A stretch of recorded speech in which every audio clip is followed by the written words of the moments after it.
We are going to cover a lot of topics such as about Bitcoin, fiat money, the history of Bitcoin and a lot more. Today we are going to answer the third most searched question on Google today, what is Bitcoin? If you are worried that we are going to get too technical and use a lot of complicated words, don't. Here we translate Bitcoin into plain English, so even if you have no technical background, you will be able to understand everything. This video is for education and entertainment purpose only. Don't take it as a financial advice. To educate you about crypto is our goal, so don't miss to subscribe Researched.crypto. So let's get started. Bitcoin at its core is a software protocol based on the blockchain. The digital token has a base value on what others are willing to pay for it, or simply based on the concept of supply and demand. Before we talk about Bitcoin, I want to take a moment to talk about money. What is money exactly? At its core, money represents value.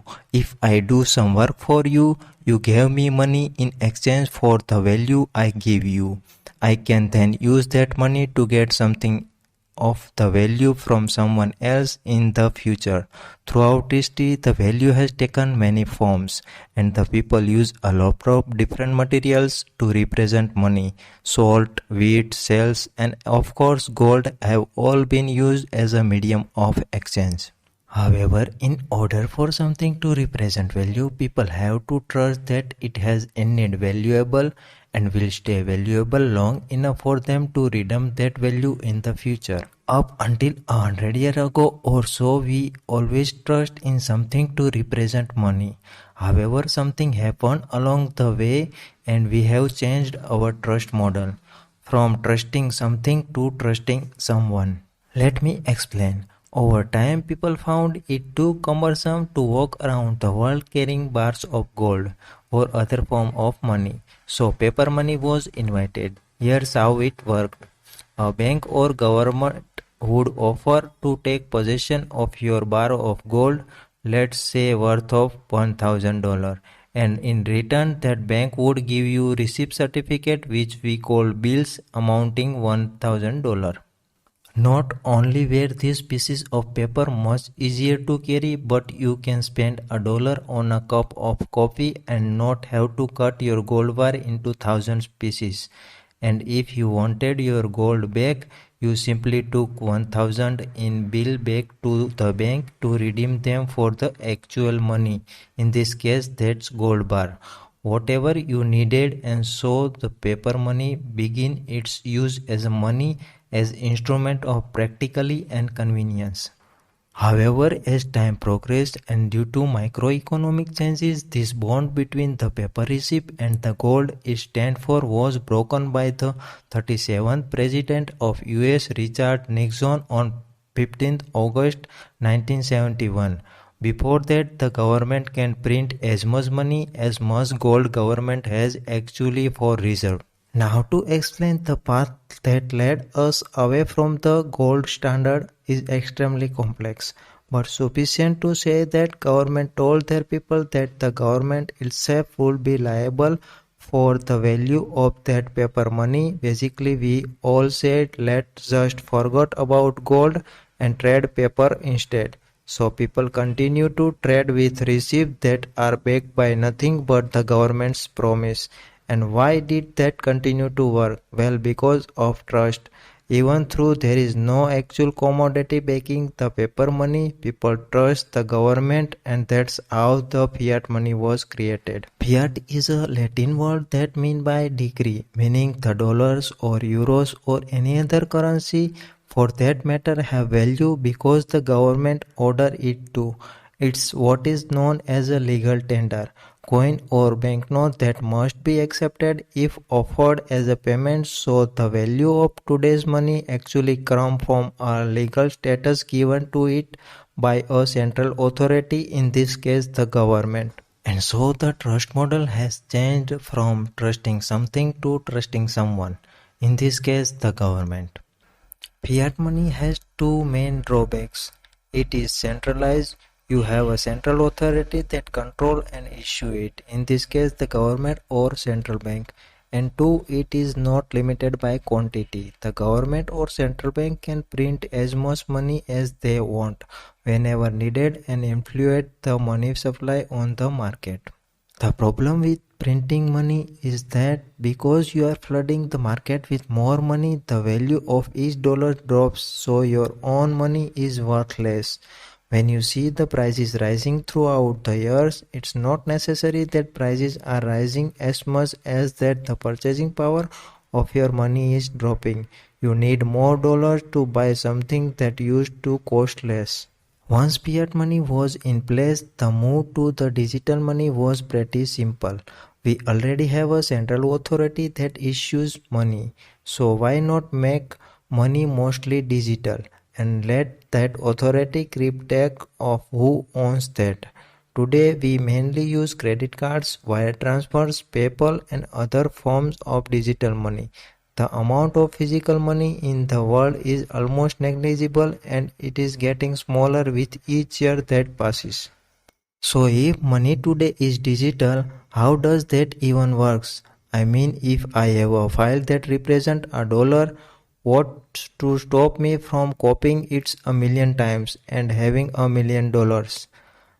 This is called the double spending problem. The solution that banks use today is a centralized solution that keeps a ledger on their computer which keeps track of who owns what. Everyone has an account and this ledger keeps a tally for each account. We all trust the bank and the bank trusts their computer, and so the solution is centralized on this ledger in this computer. You may not know this, but there were many attempts to create alternative forms of digital currencies.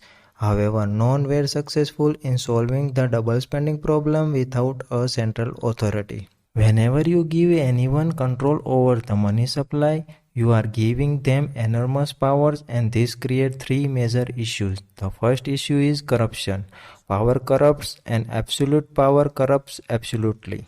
When banks have a mandate to create money or value, they basically control the flow of value in the world, which gives them almost unlimited power. A small example of how power corrupts can be seen in the Wells Fargo scandal, where employees secretly created millions of unauthorized bank and credit cards accounts in order to influence the bank's revenue stream without their customers knowing about it for years. The second issue of a centralized system is mismanagement. If the central authority's interest isn't aligned with the people it controls, there may be a cause of mismanagement of the money.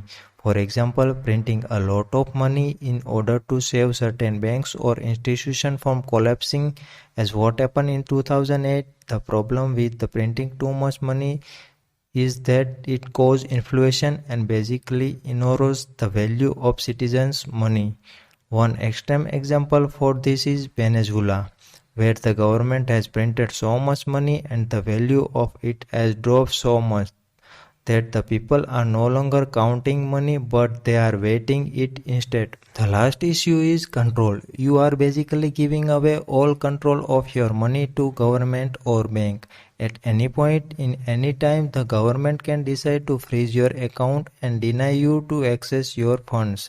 Even if you use only cold hard cash, the government can cancel the legal status of your currency, as was done in India a few years back. This was the state of things until 2009. Creating an alternative to the current mandatory system seems like a lost cause. But then everything changed in October 2008. A document was published online by a guy calling himself Satoshi Nakamoto.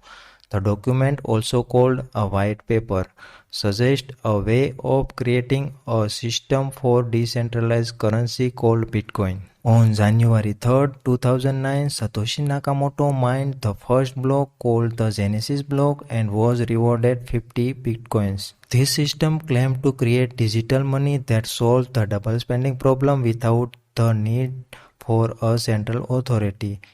At its core, Bitcoin is a transparent ledger without a central authority. But what does this confusing phrase even really mean?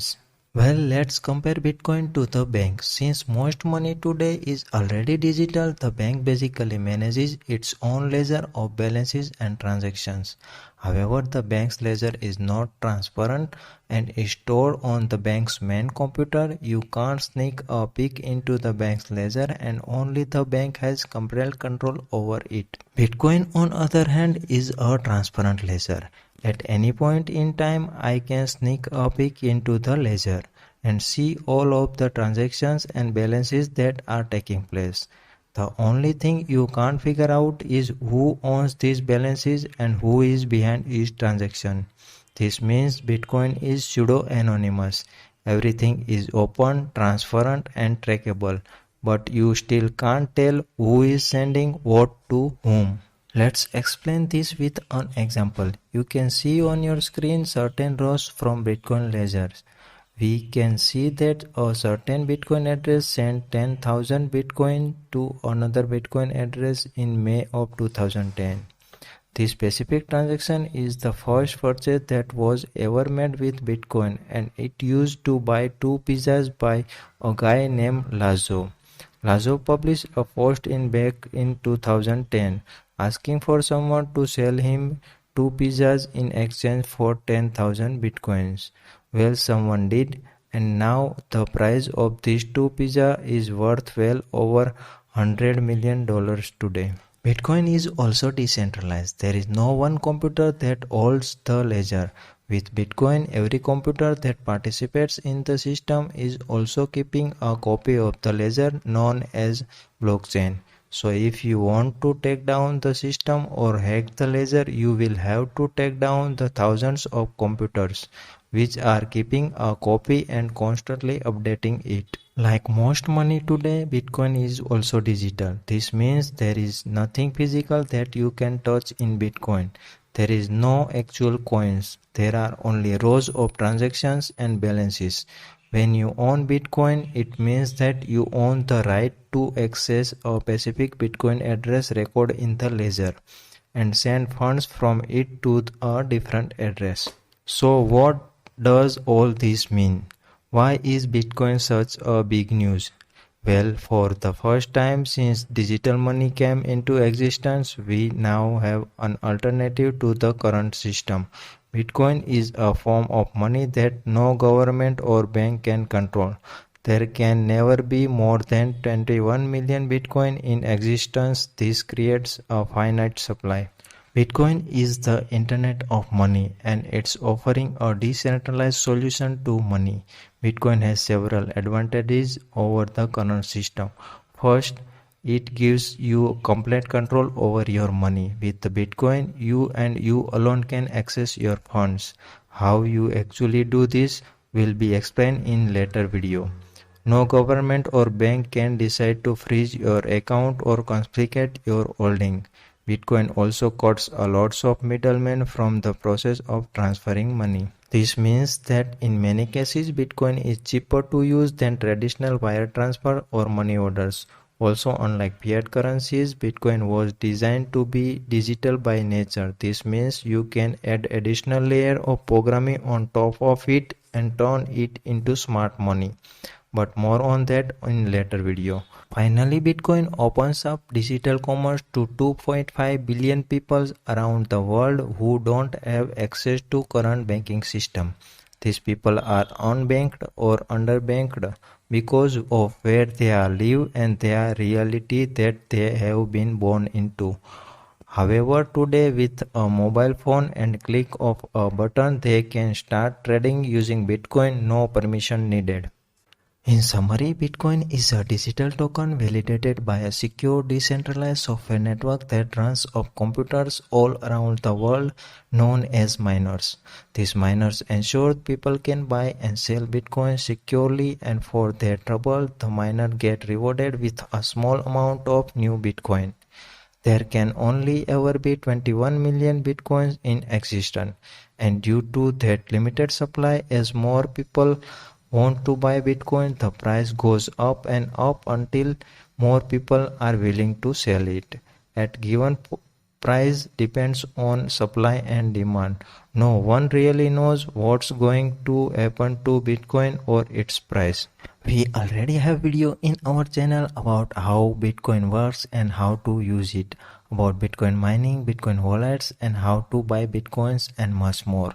And if you are watching this video on YouTube and enjoy what you have seen, don't forget to hit like button.